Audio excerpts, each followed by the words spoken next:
Moving on, that's about all for running backs. So we're looking at some tight ends, though. Definitely the most volatile position in all of fantasy. And I got some guys for you that could potentially steady your position out this week in your semifinals again. My God, I can't believe we're already here, Wolfpack.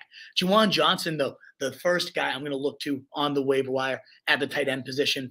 I've always liked this guy. I've talked about him multiple times this season. He missed a week, comes right back. 67 yards, 2 touchdowns, the tight end too in fantasy this week. He has now, in his last 7 games, 7 touchdowns, most among all tight ends, 5 top 10 finishes, 71%, 4 top 5 finishes, over half, 57% of the time he's been top 5, and 2 of the times he's been top 2. So, like, legitimately, only Travis Kelce has had more top 2, top 5, and top 10 performances than Juwan Johnson. Now, the big risk is when he disappears hard. 2 and 0 points in those 2 games of those last 7 that did not go well. They went really, really bad. And that is obviously terrifying in your fantasy playoffs to put something that potential with that low of a floor in the lineups. I get it. I can understand why you'd be scared.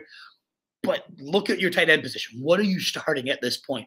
Because ultimately, most of the time it's touchdown or bust, and nobody is scoring them at a higher rate right now than Juwan Johnson. I get it. 50% of the snaps, 35% of the routes. It's a scary workload. 100%. I understand that.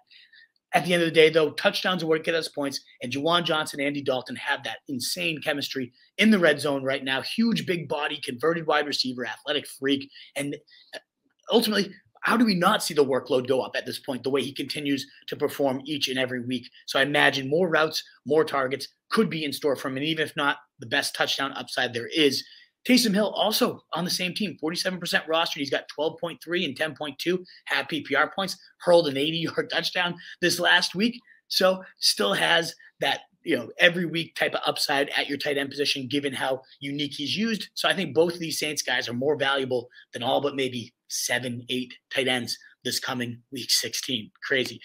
But one other tight end, in case you don't want to embrace this volatile situation, because that is a bit more boom bust than some of you might like. Chig Okonkwo, yet another solid effort. 5 targets, were tied for the team high, 4 catches, 54.